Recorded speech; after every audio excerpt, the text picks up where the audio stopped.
Hello friends, नमस्ते दोस्तों। आज हम लोग इस वीडियो में एंशिएंट हिस्ट्री के कुछ क्वेश्चंस को सॉल्व करने की कोशिश करेंगे जो आपके जेएनयू के एंट्रेंस के लिए, साथ ही साथ में अगर आप यूपीएससी के प्रीलिम्स देने वाले हैं और उसके लिए, और साथ ही साथ में जितने भी अलग अलग सेट पीसीएस एग्जाम्स होते हैं उन सब के लिए बहुत ही इंपॉर्टेंट क्वेश्चन होने वाला है। तो दोस्तों चलिए आगे बढ़ने से पहले आप सबसे पहले मेरे चैनल को सब्सक्राइब कर लीजिए एंड वीडियोज़ को जरूर लाइक करिएगा। और हाँ दोस्तों, मैं आपसे एक और बात यहाँ पर बताने की कोशिश कर रहा हूँ कि मैंने अलग अलग सोर्सेज से, जैसे यूपीएससी के पिछले कुछ सालों में जो क्वेश्चंस पूछे गए उनसे, और मैंने खुद रिसर्च करके कुछ ऐसे क्वेश्चन सेलेक्ट किए हैं और इन सबको कंपाइल करके मैं अलग अलग सेट बना रहा हूँ क्वेश्चंस का हिस्ट्री में। तो अभी मैंने पहला सेट तैयार किया है जिसमें 100 क्वेश्चंस हैं। तो दोस्तों आप जानते हैं जैसा कि मैं ही सब कुछ करता हूँ, खुद ही मैं सब कुछ बनाता हूँ, सब सेट करता हूँ, आपको टीच करने की कोशिश करता हूँ, अवेयर करने की कोशिश करता हूँ।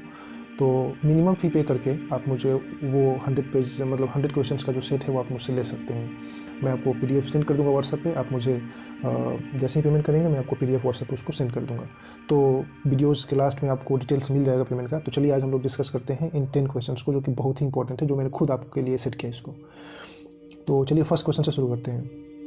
Consider the following statements regarding ancient art and literature. First statement: monolithic pillars of Ashoka are famous for shining polish, which matches the northern black polish wear. Second, Ajanta contains total 32 caves temples constructed between 2nd century BC to 7th century AD. And third statement: the painting in Ajanta appeared in the 2nd century AD, whose themes were borrowed from incarnation of Buddhas. Choose the correct option using the code below given below. तो दोस्तों आपके पास 3 statement है, उसमें से correct answer choose करना है। तो इसका आंसर होगा ए। 1 and 3 is the only correct answer, 2 is not the correct answer because Ajanta में टोटल 32 नहीं 30 केव्स हैं दोस्तों। चलिए नेक्स्ट क्वेश्चन पे आते हैं। Question number 2, Abhijnana Shakuntalam the work written by Kalidasa was written during. जो अभिज्ञान शकुंतलम है वो कालिदास ने लिखा था, किस समय लिखा गया था, यहाँ पे वो क्वेश्चन है। मौर्य पीरियड के समय में, गुप्ताज के समय में, हर्षा के समय में, या फिर कुशाना के समय में। तो इसका आंसर होगा दोस्तों बी, यानी कि गुप्ताज पीरियड के समय में इसको लिखा गया था। चलिए क्वेश्चन नंबर 3 को डिस्कस करते हैं, जो कि आपकी वैदिक सोसाइटी से रिलेटेड है। तो यहाँ पे 3 स्टेटमेंट दिए गए हैं, चलिए पढ़ के हम लोग डिस्कस करने की कोशिश करते हैं। फर्स्ट स्टेटमेंट है, ऋग वैदिक society was pastoral and semi nomadic society. Second statement, the offerings of tribute from people to the king was known as bali. And third statement, as there was sufficient amount of income to the people they gave tribute to the king at the regular basis. Choose the correct option using the code given below. आपको इसमें से correct choose करना है। तो आप बताइए क्या ये तीनों स्टेटमेंट में से तीनों सही या फिर कुछ ही सही है इसमें से। दोस्तों इसका आंसर जो होगा वो ए होगा, 1 and 2। क्यों होगा? क्योंकि जो ऋग वैदिक सोसाइटी था वो पास्टोरल था और साथ ही साथ में सेमी नोमैडिक भी था। एंड 2 इसलिए सही होगा इसका ऑप्शन, क्योंकि जो लोग ऑफरिंग देते थे किंग को, उसको उस समय वैदिक सोसाइटी में बलि के नाम से जाना जाता था। लेकिन थर्ड स्टेटमेंट जो वो गलत है, क्योंकि उनके पास में सफिशिएंट इनकम नहीं था, क्योंकि उस समय एग्रीकल्चर में न्यू टेक्नोलॉजी का डेवलपमेंट नहीं हुआ था। तो इसलिए उनका जो इनकम होता था एग्रीकल्चर से बहुत ही कम था। इसलिए वो लोग ऑकेजनली ही केवल किंग को देते थे ट्रिब्यूट, और रेगुलर बेसिस पे नहीं देते थे। क्वेश्चन नंबर 4 को आते हैं, डिस्कस करते हैं दोस्तों। Consider the following statements. यहाँ पे देखिए 4 स्टेटमेंट्स दिए गए हैं, उसको हम लोग पहले पढ़ते हैं, उसके बाद में नीचे कोर्स हम लोग करेक्ट आंसर चुनने की कोशिश करेंगे। तो फर्स्ट स्टेटमेंट है, women slaves were used in Rig वैदिक society for domestic purposes only. Second statement, Rig वैदिक society do have serving order in form of Shudras. Third statement, in Rig Vedic society, cattle and women were generally used as gifts. And fourth statement, Rig Vedic society was more egalitarian than later Vedic society. यहाँ पर दोस्तों correct option choose करना है इन course में से। तो पहले समझने की कोशिश करते हैं कि आखिर क्वेश्चन पूछ क्या रहा है। देखिए जो वुमेन स्लेव्स थी ना ऋग वैदिक सोसाइटी में, उनको केवल डोमेस्टिक पर्पस के लिए यूज किया जाता था, सेक्सुअल पर्पस के लिए इस्तेमाल नहीं किया जाता था, जैसे कि मेडिवल सोसाइटी में इंडिया में हो रहा था। इसलिए इसका आंसर ये सही है। सेकंड स्टेटमेंट की जो ऋग्वैदिक सोसाइटी है उस समय शूद्राज यानी कि सर्विंग ऑर्डर, शूद्राज कौन होते थे? जो कि ब्राह्मण, क्षत्रियजन, वैश्याज को जो हेल्प करते थे, उनकी सर्विंग में लगते थे। तो दैट वाज द शूद्राज। तो ये गलत है, क्योंकि वैदिक सोसाइटी की ऋग्वैदिक सोसाइटी इगैलिटेरियन सोसाइटी था। उस समय बहुत ज़्यादा इकोनॉमिक डेवलपमेंट नहीं था और ना ही एग्रीकल्चर में उतना डेवलपमेंट है कि सोसाइटी में इनइक्वालिटी डेवलप होती है, जिससे कि वर्ना सिस्टम डेवलप होता है। इसलिए आंसर गलत है। इसलिए इसका जो ऑप्शन होगा वो ए होगा दोस्तों। 1, 3 and 4। 1 तो ठीक है। 3, इन ऋग वैदिक society cattle and women were generally use as gift, उनको गिफ्ट के रूप में इस्तेमाल किया जाता था।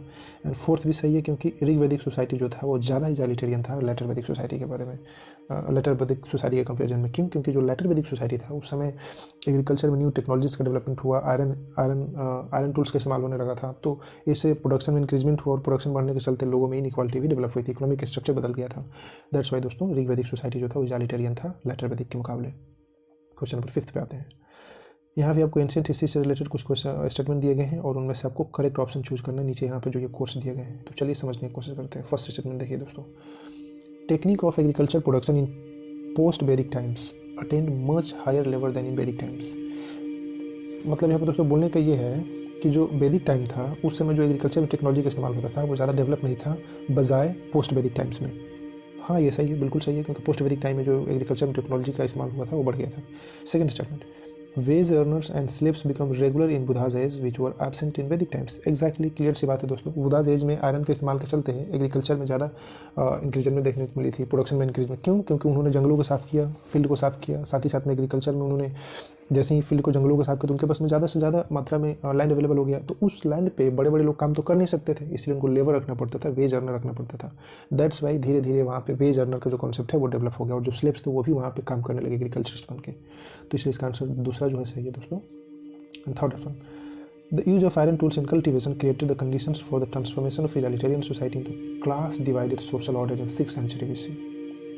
Exactly दोस्तों, सोसाइटी में ट्रांसफॉर्मेशन जैसे ही हुआ तो जो इजालिटेरियन सोसाइटी था, वैदिक सोसाइटी, वो क्लास डिवाइडेड वर्ना सोसाइटी में डिवाइड हो गया बाद में 6th सेंचुरी BC में। इसलिए इसका आंसर 1, 2 एंड 3 तीनों सही है। क्वेश्चन नंबर 6 पे आते हैं दोस्तों। Next question, the Mauryan pillars were has statue of animals specially. जो मौर्यज थे ना दोस्तों, तो वो लोग जो बर्तन का इस्तेमाल करते थे तो उन पर पॉलिश किया होता था और उस पर खास तरह के एनिमल्स बने होते थे। तो वो किस प्रकार के एनिमल्स थे? Lion, horse, bulls and cows. तो इसका आंसर होगा ये लायन। सेवन्थ नंबर पे आते हैं दोस्तों क्वेश्चन पे। स्टेटमेंट 2 यहाँ पे दिया गया है और उसको पढ़ के यहाँ पे आपको कोर्स में से करेक्ट आंसर चुनना है। तो चलिए पढ़ते हैं स्टेटमेंट को पहले। सांख्य से, ये फिलोसफी से रिलेटेड है, फिलोसॉफिकल सिस्टम ऑफ इंडिया, यानी कि हमारे यहाँ जो एंशिएंट हिस्ट्री में 6 फिलोसफी हुए थे तो उन्हीं से रिलेटेड यहाँ पे क्वेश्चन है। फर्स्ट स्टेटमेंट सांख्य सिस्टम से, Sankhya system of philosophy was idealistic philosophy which advocated that the world is an illusion and people should strive for real knowledge through Upanishads। गलत दोस्तों, उपनिषदा के जरिए रियल नॉलेज अटेंड करने के बारे में यहाँ पे नहीं बोला गया था। Second option, Kapila was born around 500 BC who propagates that soul can attain liberation only through real knowledge attained through observations, inferences and words। तो इसमें से आपको करेक्ट ऑप्शन चुनना है दोस्तों। क्या होगा? तो इसका आंसर होगा B, only 2 is the correct answer. First गलत है, हमने पहले ही आपको बताया था। क्वेश्चन नंबर 8 पे आते हैं दोस्तों। यहाँ पे again very important concept, Charvaka was the supporter of materialistic philosophy which is known as Lokayata. तो ये क्या सही है? Second statement, what is not experienced by man through his sensual organs does not exist was advocated by Lokayata philosophy. 2 statement दिया गया है, उन दोनों में से आपको चुनना है सही क्या है गलत क्या है। तो चारावाक ने क्या लोकायता फिलोसफी दिया था जो कि मटेरियलिस्टिक फिलोसफी था, एंड जो लोकायता फिलोसफी था उसका यही मानना था कि जो चीज़ हमें दिखाई नहीं देता है, जो चीज़ को हम फील नहीं कर सकते, टच नहीं कर सकते, वो होता ही नहीं है। तो ये दोनों स्टेटमेंट सही है। एग्जैक्टली दोस्तों, दोनों स्टेटमेंट सही है। नेक्स्ट क्वेश्चन नंबर 9 पे आते हैं दोस्तों। इसमें से आपको करेक्ट स्टेटमेंट चुनना है कि यहाँ पे देखिए 4 स्टेटमेंट दिए गए हैं, 4 स्टेटमेंट में से आपको करेक्ट चुनना है। चलिए फर्स्ट स्टेटमेंट पढ़ते हैं। In 5th century BC Sanskrit grammar and its rule were customized by Panini in his book Ashtadhyayi. ये 2020 के क्वेश्चन पूछा गया था, 2020 के JNU के पेपर में ये पूछा गया था क्वेश्चन कि अष्टाध्यायी किसके द्वारा लिखा गया था। Second question, second statement, zero was invented by Indians in 2nd century BC। Third, western world learned algebra from India while Arabs learned it from western world. And fourth statement यानी कि D statement, in 2nd century BC Upstamba led to practical geometry for altar to sacrifice which is most famous work in trigonometry। तो इसका answer दोस्तों जो होगा ना वो B होगा, क्योंकि जो 2nd सेंचुरी BC में अपस्तंबा ने प्रैक्टिकल ज्योमेट्री आल्टर के लिए बनाया था, डेवलप किया था, वो सही तो है, लेकिन ये मोस्ट फेमस ट्रिग्नोमेट्री नहीं था। वो क्या था? सूर्य सिद्धांत जो था वो सबसे ज़्यादा फेमस बुक था। वेस्टर्न वर्ल्ड वाले जो थे ना वो अलजेब्रा इंडिया से नहीं सीखे थे। इंडिया से जिन्होंने अलजेब्रा सीखा सबसे पहले वो अरब्स थे और अरब ने वेस्टर्न वर्ल्ड को बताया था अलजेब्रा के बारे में। लेकिन ये स्टेटमेंट सही है क्योंकि जीरो जो था वो इंडिया ने ही इन्वेंट किया था 2nd सेंचुरी BC में। और फर्स्ट भी गलत है क्योंकि जो संस्कृत ग्रामर था और उसका जो रूल्स था वो पाणिनि ने बुक में तो किया था अष्टाध्यायी में, लेकिन 5th सेंचुरी BC नहीं, उससे पहले किया था। क्वेश्चन नंबर 10 को दोस्तों डिस्कस करते हैं। क्वेश्चन नंबर 10 के बारे में हम लोग फिर से एक बार डिस्कस करते हैं। तो यहाँ पे देखिए फर्स्ट स्टेटमेंट है कि ancient Indians invented colour dyeing and blue colour. सही है। Aryabhatta belong to the 5th century BC while Brahmana belong to the 6th century BC। ये भी सही है दोस्तों। And third option, Sushruta and Charaka came in 3rd century AD। ये गलत है दोस्तों। And fourth statement, Sushruta Samhita is known as the encyclopaedia of Indian medicine. ये भी गलत है। इसको नहीं, सुश्रुत संहिता को हम लोग इंसाइक्लोपीडिया नहीं बोलते हैं, चरक संहिता बोलते हैं दोस्तों। तो ये कुछ स्टेटमेंट है, इसीलिए इसका आंसर जो होगा दोस्तों वो सी होगा, यानी कि 1 and 2 द करेक्ट आंसर। तो 10th का ये था दोस्तों। यहाँ पे देखिए मैंने आपको बताया था वीडियोज़ के शुरू में जैसे कि आपको पेमेंट का डिटेल्स मिल जाएगा। तो यहाँ पे देखिए नेम मेरा दिया हुआ है, यहाँ पे बैंक का नाम दिया है, अकाउंट नंबर दिया है, IFSC कोड दिया है। तो आप मिनिमम फ़ी करके, मैंने बताया था आपसे कि 100 क्वेश्चंस का सेट है, तो आप 150 रुपीज़ पे करके आप मेरे से वो सेट ले सकते हैं PDF फॉर्म में। मैंने सिलेक्टेड क्वेश्चंस को वहाँ पे सेट किया है। Thank you.